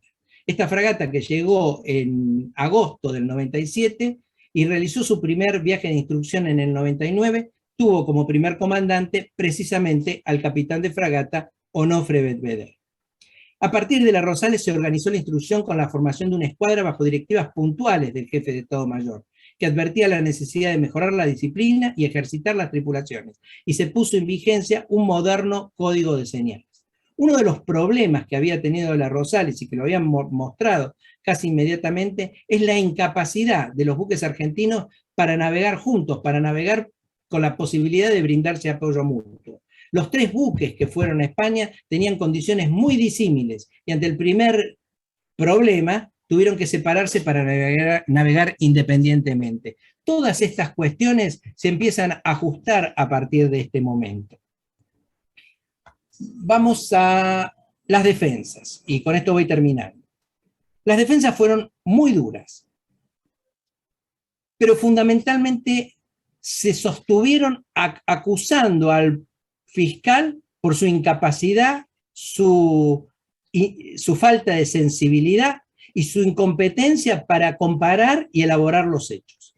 La verdad es que Lowry fracasa porque busca y acusa de asesinos al comandante y a la tripulación. Asegura que no ha desembarcado, que ha quedado gente a bordo sin que hubiera ninguna prueba de eso. Asegura que la balsa no se ha construido, cuando en realidad él mismo en el sumario a veces dice que se construyó y hace otras preguntas que dice que no se construyó, o sea que él mismo se contradice a lo largo del sumario. Y todas estas cuestiones son aprovechadas por los defensores para atacarlos violentamente. Esa violencia en el ataque se da fundamentalmente en las defensas de Viescochea y de Moyano. Si leemos las defensas, con la de Viescochea alcanza para todo. ¿Por qué? Porque Viescochea desgrana cada uno de los elementos, los expone con tanta precisión que prácticamente no les da lugar a los jueces para decidir otra cosa que la que deciden.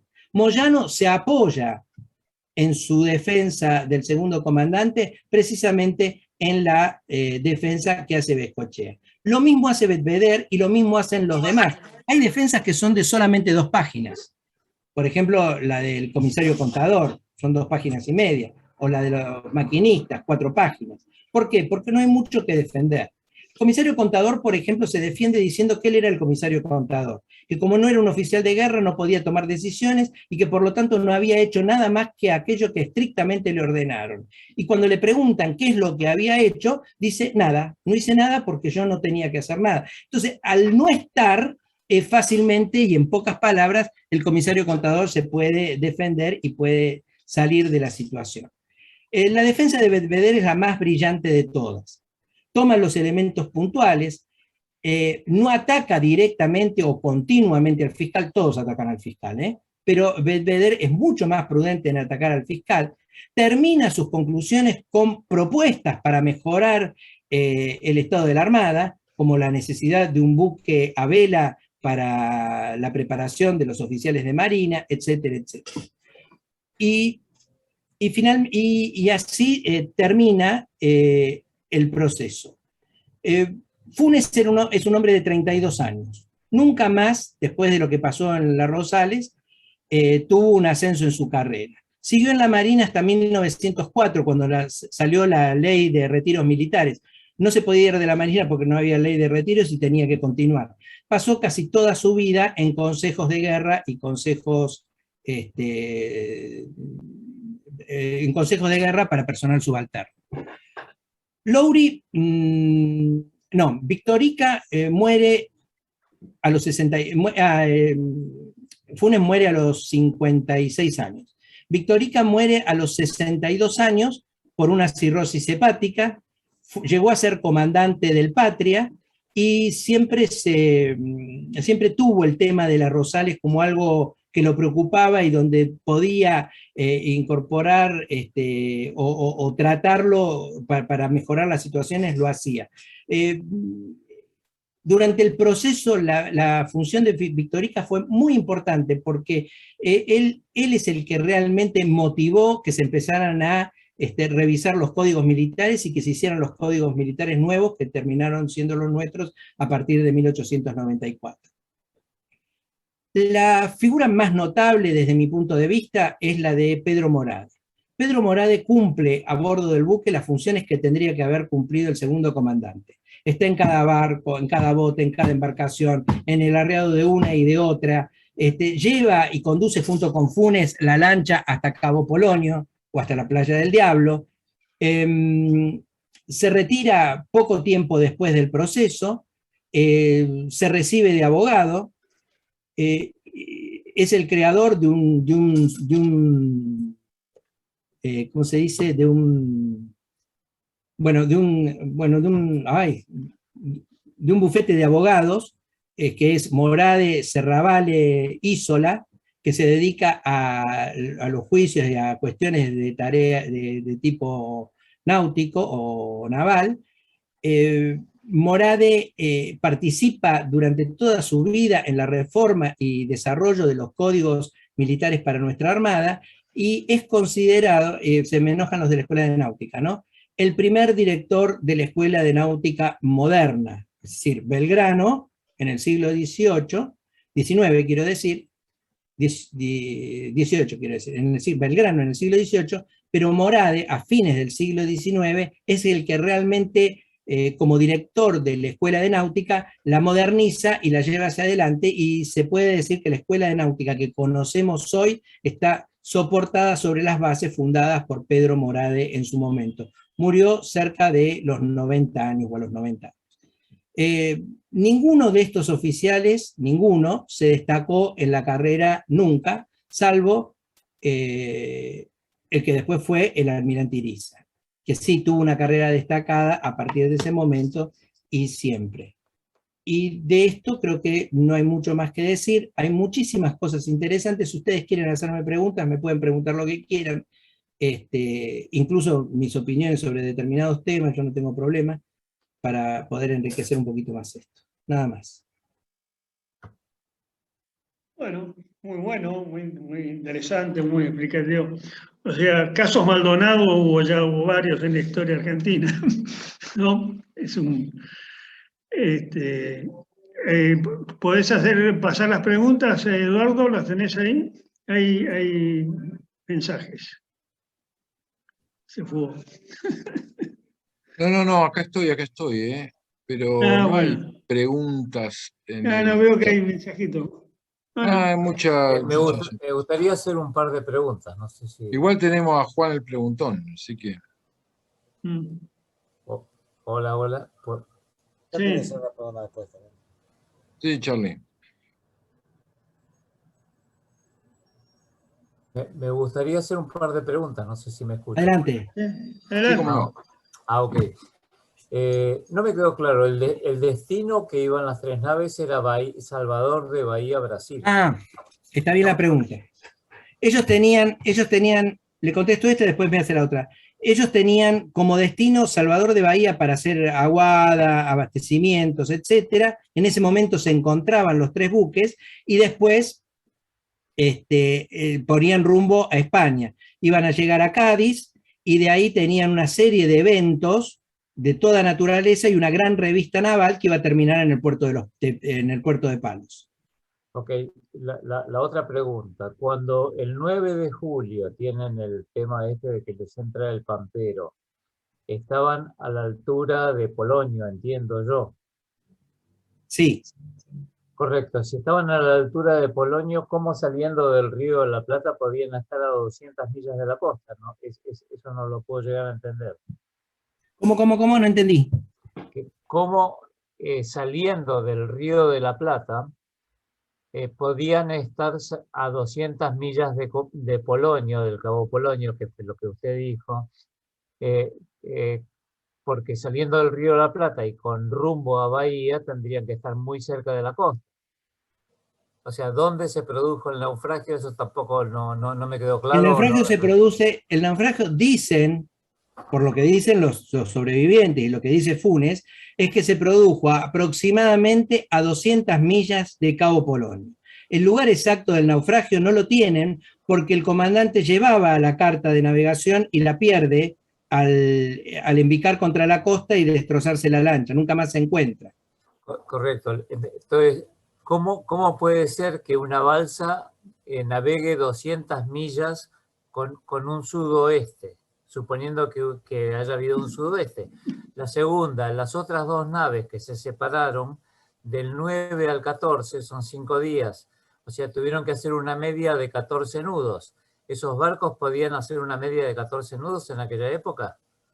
Sí, podían hacerla, pero no sé cómo hicieron la navegación, yo no lo sé.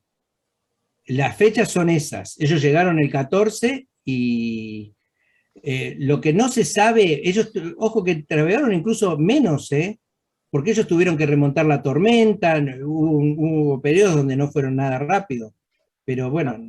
Pero la tormenta en todo caso sería a favor si era de componente. Sí, de hecho la tormenta era a favor y ellos corrían la tormenta por la cola, sí, efectivamente. Correcto. Lo que no me cierra es cómo puede hacer una balsa 200 millas hacia la costa con sudoeste.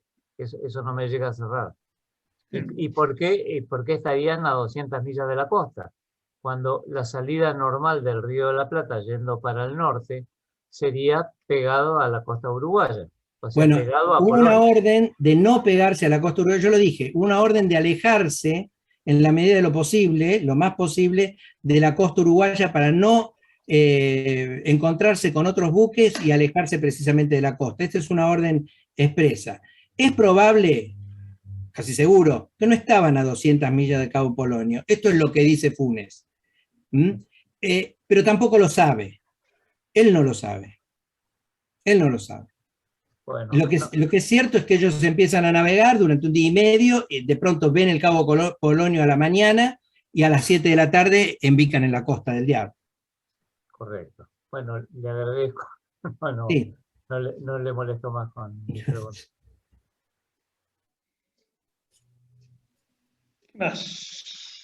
¿Alguna otra pregunta? En el chat solo hay felicitaciones. Quería hacer una pregunta. En varias oportunidades en la charla, que la verdad que es muy interesante, muy frondosa y va muy al detalle, menciona el aspecto de la opinión pública en el resultado del juicio este. Y uno se sorprende porque uno piensa que con los medios de comunicación que hay ahora es una cosa, pero en aquellos tiempos era bastante diferente. Solamente habría 2 diarios, como máximo 3, no sé cuántos periódicos podía haber, y los rumores de la calle. Y entonces la pregunta es, ¿tan fuerte era la cuestión de lo que hoy llamamos, o que se dice, lawfare, en aquellos tiempos? ¿Era algo tan importante que pudiera torcer o modificar el nombramiento de los jueces y el nombramiento del fiscal y el rumbo del sumario este? En realidad, En realidad, el sumario tuvo mucha repercusión, y es como todas las cosas, tuvo mucha repercusión en los momentos posteriores próximos. Hubo momentos de vacío donde nadie hablaba nada del sumario. Cuando aparece la carta de Antonio Batalla, otra vez aparece en todos los diarios. La carta de Antonio Batalla, por los mismos protagonistas, es alargada en el tiempo, porque, por ejemplo, Jorge Victorica reta a duelo a Bartolomé Mitre por la carta publicada en el diario. Bartolomé Mitre dice que él no estaba en el país en ese momento, que el que estaba era José Seppi. José Seppi, que es un periodista y un escritor importante en aquella época, José Seppi dice que efectivamente la noticia llegó a último momento, él la publicó sin revisarla, pide disculpas, se hace una comisión de los representantes de Victoric y los representantes de Mitre, uno de ellos es Roque Sáenz Peña, discuten y hacen una gran nota disculpándose, marcando todos los aspectos, que se publica en el diario, donde La Nación dice que nunca tuvo esa intención, que reconoce que fue un error, Seppi reconoce que fue un error, pero esto generó un montón de conflictos y hasta una especie de duelo que nunca se llevó adelante, ¿no? Que termina antes de hacerse efectivo. Pero todas estas cuestiones estaban en la prensa. ¿En qué prensa? ¿Quién leía la prensa? Yo pienso que la clase media alta, no todo el público. En la película de La Rosales se ve, por ejemplo, al pueblo golpeando las rejas de la comandancia de Marina donde se desarrolla el juicio. Eso no es cierto. No es cierto porque la gente común no estaba ni enterada de lo que estaba pasando. Entonces yo le doy la razón. Ahora, la Marina sí estaba enterada. Y los peores jueces son precisamente nuestros padres. Así que esto generó mucha turbulencia en muchos aspectos. Por ejemplo, hay anécdotas de oficiales de Marina que se burlan de los presos en el piquete, diciéndoles que van a morir por haber hecho lo que hicieron. Y estos son los oficiales de Marina que están protegiendo el lugar, ¿no? Que están en la seguridad del lugar. De ese tipo de anécdotas hay un montón, o sea que entre la gente ha tenido mucha repercusión el proceso, eso sin duda. Cuando el presidente interviene, la prensa interviene. El presidente Pellegrini me estoy refiriendo, ¿no? El presidente Pellegrini interviene cuando, para liberar a Funes, la prensa interviene, y Bartolomé Cordero lo designa a Lowry. Lowry es la peor decisión que se podría haber tomado, ¿no? Lowry está lleno de denuncias por abuso, de distinta naturaleza. Lowry confunde su tarea de fiscal con la tarea de acusador. Lowry entiende que tiene que acusar y que tiene que buscar delitos aunque no los haya. Y esto es muy evidente. Lo que pasa es que no es tan evidente cuando yo lo digo acá, es evidente cuando uno lee el libro mío o lee, mejor dicho, el proceso. El proceso es muy aburrido, a mí me costó mucho hacer este libro. Yo digo que me llevó 10 años, es mentira. Si me llevó 10 años soy un burro. No me llevó 10 años. Yo escribí 3 libros, desde que empecé La Rosales hasta que terminé La Rosales, escribí 3 libros en el medio. Porque era muy difícil de abordar. Hay momentos en que se traba y que ese tejido de relaciones que hay que crear para que todo quede explicado se hacía muy difícil de lograr. Entonces había que decantar el conocimiento, buscar otras fuentes. Por eso es que, por suerte, hay mucho escrito en la época sobre las Rosales. Ustedes piensen que la prensa, La Nación y La Tribuna, entre otros, escribían todo lo que aparecía sobre las Rosales. Todo lo que nosotros tenemos del sumario, de las acusaciones, de las defensas, las opiniones de los defensores, están en libros publicados por cada uno de ellos. O sea, Beascochea publicó un libro con la defensa del comandante Funes, que está en la Biblioteca del Centro Naval y que está en la Biblioteca del Departamento de Estudios Históricos Navales. Morade publicó un libro con la defensa que hizo Bedveder de Morade. O sea, todo eso está publicado. Pero además, si buscamos los diarios de la época, todo eso también está publicado. O sea que hay mucho que decir sobre el tema y mucho conocimiento del tema en la época. Después es un trago amargo. La Marina no lo puede estudiar. Yo cuando estaba en el Departamento de Estudios Históricos vi borradores empezados sobre las Rosales y terminados a la página número 18, porque el que lo está escribiendo dice esto es muy turbio. Hay que llegar al final para darse cuenta que no es tan turbio. Realmente acá nosotros lo que vemos es que no hay ni héroes ni demonios, hay personas. Una sensación que queda claro es, estos hombres le tenían mucho más miedo a la justicia que a las olas que casi acaban con sus vidas. Esto es muy claro, ¿eh? Esto se ve con mucha claridad cuando uno lee todo. Ahora, ¿es difícil de abordar? Sí, es difícil de abordar. El sumario tiene 2.448 páginas. Más 20 en blanco. Una de las cosas que más me sorprende es que la aplicación de la ley se base en reglamentos y disposiciones que no eran nacionales y que tenían por lo menos 150 años.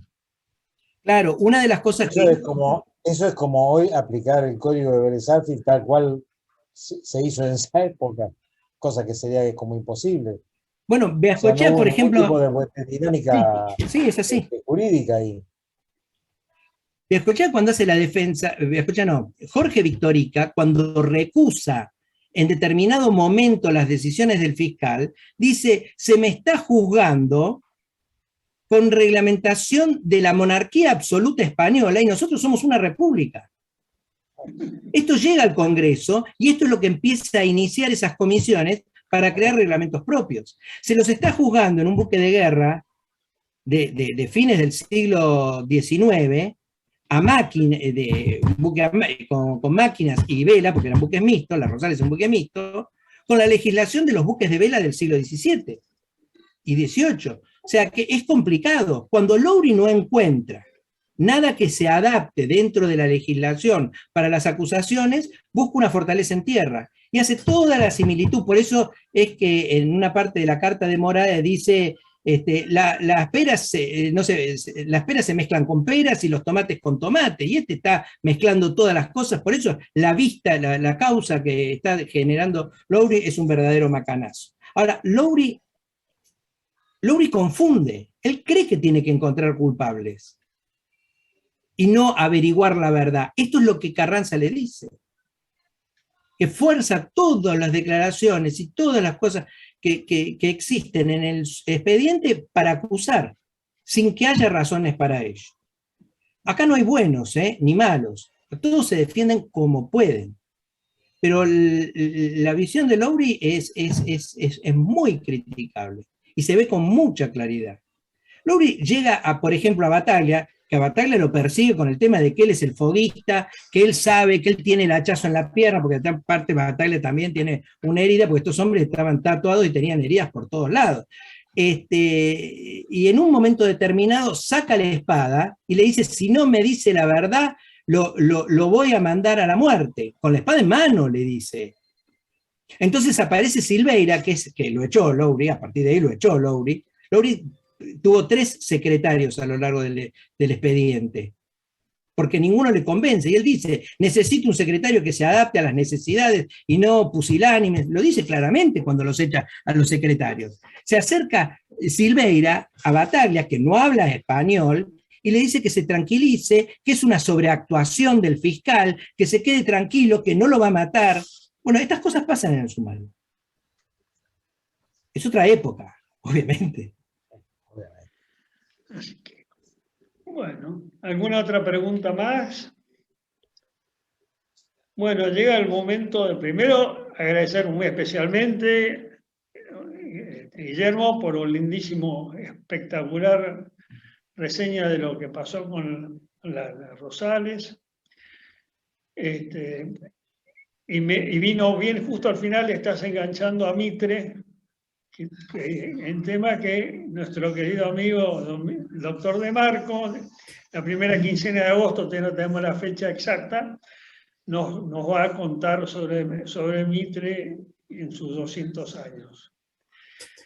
Les recuerdo que la fragata zarpa el 31 al mediodía. A los nautas, en cuanto los invito a que acompañen el barco, en la zarpada, a los socios y a los señores excomandantes y exsegundos, si quieren, podemos recibir, hacer algo en Dársena Norte, en Ica, y por cuestiones de COVID y eso tenemos cupo, así que no podemos, necesitamos que a más tardar el martes que viene tengamos el número de cierre, porque no podemos tener menos de 15 ni más de 18, 19. Así que necesitamos que se anoten, que se registren y que con mucho gusto nos vamos a quedar ahí en el club.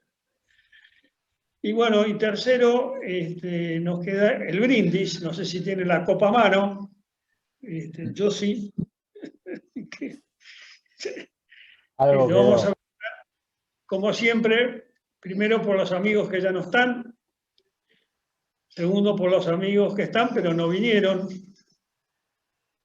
tercero por la Fragata Libertad y desearle un excelente periplo. Va a ir al sur, a Magallanes, después va a Chile y a Perú para los actos de los 200 años de la libertad de Perú, y después vuelve. Y bueno, después por la aventura personal de todos nosotros y por nuestra querida patria. Salud.